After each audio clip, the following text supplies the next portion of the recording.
तो दोस्तों man infra construction limited ने अपने क्वार्टर वन के नंबर्स डिस्क्लोज कर दिए। कंसोलिडेटेड नंबर से हम पढ़ेंगे रुपीज इन लैक्स में हमें ऑल अमाउंट्स देखने को मिल रही है। जून मार्च जून का सीक्वेंस कंपनी ने दिया हुआ है। सो लैक्स में ऑल अमाउंट से मैं आपको करोड़ में कन्वर्ट करके बताऊंगा। सो कंपनी का इस क्वार्टर का रेवेन्यू है 183 करोड़, पिछले क्वार्टर में था 293 करोड़ और पिछले साल 341 करोड़ का कंपनी का रेवेन्यू देखने को मिल रहा था। सो 341 का हो चुका है 183 crore. Year on year basis पे बहुत बड़ा ड्रॉप देखने को मिल रहा है। क्वार्टरली भी 293 करोड़ का 183 करोड़ होता हुआ देखने को मिल रहा है, यानी कि क्वार्टरली भी कंपनी के रेवेन्यू में अच्छा खासा जो है अच्छी खासी गिरावट हमें देखने को मिल रही है। अदर इनकम की बात करें तो इस क्वार्टर की है 43 करोड़, पिछले क्वार्टर में 34 करोड़ थी और पिछले साल 26 करोड़ की कंपनी की अदर इनकम हमें देखने को मिल रही थी। तो 26 की हो चुकी है 43 crore. Year on year basis पे अच्छी खासी बढ़ती हुई देखने को मिल रही है। क्वार्टरली भी 34 की 43 करोड़, यानी कि क्वार्टरली ईयरली कंपनी की अदर इनकम हमें अच्छे तरीके से बढ़ती हुई नजर आ रही है। बात करें कंपनी के टोटल इनकम की तो वो 226 करोड़ की, पिछले क्वार्टर में 327 करोड़ थी और पिछले साल 368 करोड़ की कंपनी की टोटल इनकम देखने को मिल रही थी। सो 368 की टोटल इनकम 226 करोड़ हो चुकी है। ईयर ऑन ईयर बेसिस पे ड्रॉप है। क्वार्टरली भी 327 की थी 226 करोड़ हो चुकी है।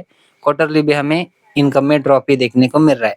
कंपनी के खर्चों की बात करें तो कंपनी के इस क्वार्टर के खर्चे 147 करोड़ है, पिछले क्वार्टर में 194 करोड़ थे और पिछले साल 263 करोड़ के कंपनी ने खर्चे किए थे। तो 263 के खर्चे घटकर 147 करोड़ हो चुके हैं ईयर ऑन ईयर बेसिस पे। एंड क्वार्टरली 194 करोड़ के खर्चे घटकर 147 करोड़ होते हुए देखने को मिल रहे हैं।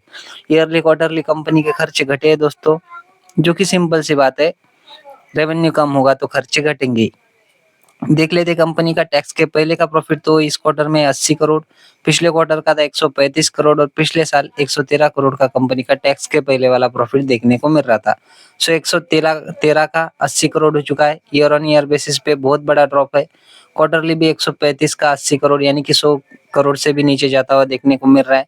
ईयरली क्वार्टरली बहुत ही खराब परफॉर्मेंस कंपनी ने दिखाया दोस्तों। नेट प्रॉफिट की बात करें तो 58 करोड़ का देखने को मिल रहा है। पिछले क्वार्टर में कंपनी का नेट प्रॉफिट 97 करोड़ का था और पिछले साल 84 करोड़ का नेट प्रॉफिट कंपनी ने जनरेट किया था। सो 84 का हो चुका है 58 crore. Year on year basis पे बहुत बड़ा ड्रॉप है। क्वार्टरली भी 97 का है 58, यानी कि यहाँ पर तो हमें और भी गैप जो है वाइड होता हुआ देखने को मिल रहा है। अब देख लेते हैं कंपनी के ईपीएस को, तो कंपनी का ईपीएस भी हमें इसी टाइप का देखने को मिलेगा। 1 रुपये 48 पैसे का ईपीएस है इस क्वार्टर का। एक मिनट, इस क्वार्टर का 1 रुपये 48 पैसे, पिछले क्वार्टर में 2 रुपये 5 पैसे था और पिछले साल 2 रुपये 9 पैसे का ईपीएस हमें देखने को मिल रहा था। तो 2 रुपये 9 पैसे का ईपीएस घटकर 1 रुपये 48 पैसे हो चुका है। एंड क्वार्टरली 2 रुपये 5 पैसे का ईपीएस घटकर 1 रुपये 48 पैसे होता हुआ देखने को मिल रहा है। ईयरली क्वार्टरली कंपनी का ईपीएस भी हमें घटता हुआ देखने को मिल रहा है दोस्तों।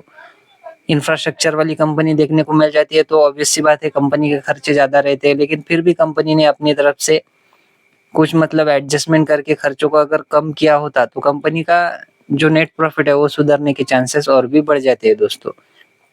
चाहो तो आप इस कंपनी को सेगमेंट वाइज भी स्टडी कर सकते हो। Company engineering, procurement and contracting से जो है अपना रेवेन्यू जनरेट करती है। रियल एस्टेट से अनअलोकेटेड जो है सेगमेंट से भी कंपनी अपना अच्छा खासा रेवेन्यू जनरेट करती हुई हमें नजर आती है। सो चाहो तो सेगमेंट वाइज भी इस कंपनी को आप स्टडी कर सकते हो। आपके स्क्रीन पर जो है सेगमेंट वाइज रेवेन्यू का डिस्ट्रीब्यूशन भी आपको दिख रहा होगा। सो ये थे दोस्तों मन इंफ्रास्ट्रक्चर लिमिटेड के नंबर। आशा करता हूँ वीडियो आपको अच्छी लगी होगी। अगर अच्छी लगी हो तो वीडियो को लाइक और चैनल को सब्सक्राइब भी कर देना। मिलते हैं नेक्स्ट वीडियो में, तब तक के लिए धन्यवाद। Bye bye.